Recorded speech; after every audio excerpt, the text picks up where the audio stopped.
Hey, Kanye dropped Donda! What's up? It's the Culture Detective here, investigating your favorite albums, and for the second review of the day, I will be doing a review on the latest Halsey album, If I Can't Have Love, I Want Power! So Halsey is an American singer-songwriter. Wait, is it? But anyways, this is her latest album, with a very provocative cover. Now, I've never been impressed with Halsey's music before. I've always thought her music was very bland, was very commercial, not in a good way, not very catchy, not very original. Her lowest point in her entire career is, of course, her feature in Chainsmokers' Closer, which is the musical form of Cancer. But, anyways, she is back with a new album, and this time it is produced by the one and only 9 Inch Nails, aka Trent Reznor and Atticus Ross. Oh my gosh. And as expected, the production on this album is so much more special than any of Halsey's previous albums. They're way sharper, way edgier, lots of cool embellishments, and that automatically makes this album Halsey's best album yet. Now, that being said though, I wouldn't say the songwriting is all that great or anything. Some tracks still pale in comparison, some tracks are still stale, but this album is actually more enjoyable than I had expected. We have the album opener, The Tradition, with the dramatic, folky, bitter pianos, and then that, and then vocals, and nothing else. To me, it sounds like the theme song to like Cersei Lannister or something, because there's just something so toxic and evil and corrupted about it.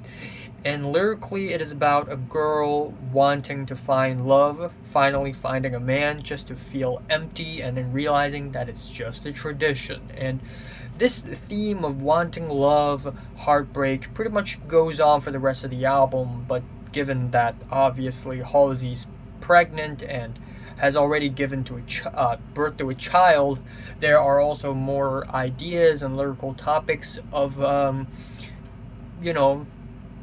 being happy that she has a child. So that is sort of like the overall general concept and theme for the album. Bells in Santa Fe has poppier, bubbly synths with some subtle instrumentals, and then nothing but vocals. Again, very stripped back and simple layering for the track.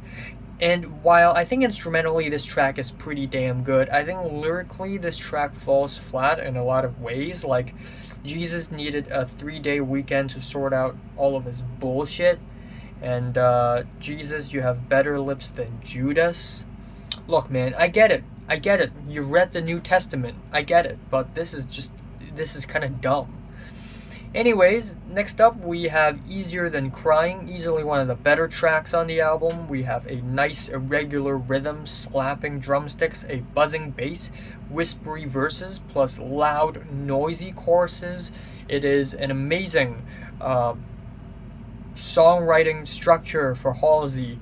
As far as Halsey songs goes, this is definitely one of the better ones, and I like the edgy, threatening lyrics. Yeah, edginess can be cringy sometimes, but who cares? I think ultimately Halsey's just having a lot of fun on this track, and it totally shows with the very industrial and buzzy production. Anyways, we have the next track, Lilith,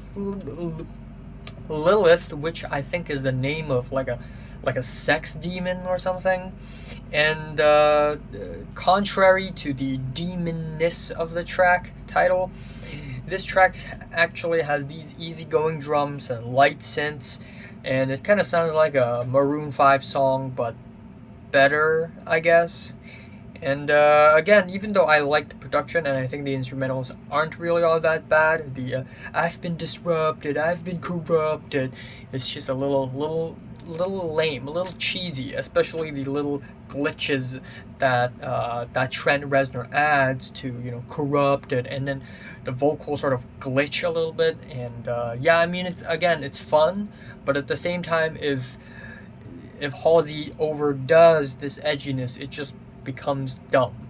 Anyways, Girl is a Gun is probably my favorite track on the entire thing. I think instrumentally this thing is freaking awesome. It has a very fast-paced, rapid break beat, and then these very tight, intimate synths that are just very buzzy and almost like it came out of a video game. And the whole song is just very fast-paced and poppy and catchy, and Halsey comes off a little cheeky and a little bit tongue-in-cheek on this track, which is really fun, and overall it's got to be my favorite on the entire album. And then we have You Ask for This, which is basically an alt-rock, pop-rock song with a dash of shoegaze. Instrumentally, it is completely drenched in reverb. All the bass and drums are buried with layers of effect. And lyrically, it is about having the responsibility of bearing a child. You know, you ask for this. You have a child in your belly now, haha. And yeah, instrumentally, not one of the better ones. Speaking of alt-rock songs, allow me to skip to the track Honey, with apparently Dave Grohl's on the drums. And again, Halsey tries this alt-rock thing, which I appreciate, but it doesn't really sound all that great or anything. Darling is a really sweet finger-picked guitar ballad where Halsey basically sings for her kid. And yeah, it is pretty sweet, pretty heartwarming, but ultimately the instrumentals are just rather bland. 1121 has the return of the bitter emo pianos and the vocals, but my gripe with this track is the high-passed vocals. They just don't sound all that great.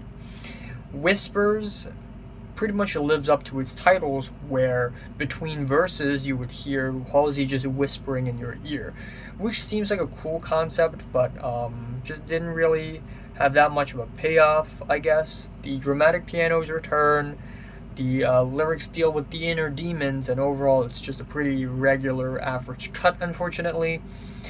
But before the album ends, we still have a couple more good tracks. We have I'm Not a Woman, I Am a God. And despite the very edgy and bold title, this track is very much poppy and fun. We have these curious descending keyboards that are very Nine Inch Nails, classic stuff. We have these very intoxicating synths, and overall is really fun, really catchy. I like the music video too. The track The Lighthouse is disappointing. We have soaring, buzzing guitars, and once again, high-pass vocals, and it just feels like your average early 2010s edgy pop song.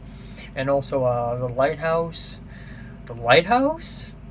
The album ends off with Ya Bernie, which is basically nothing but this simple bass thing and some vocals. And yeah, instrumentally, it may be a little bit boring, but I think after all the edginess and threats on the album, I think the album actually ends off on a pretty sweet and positive note, where once again Halsey basically sings towards her child. You know, I want you to bury me before I had to bury you, you know, basically wishing all the best for her child.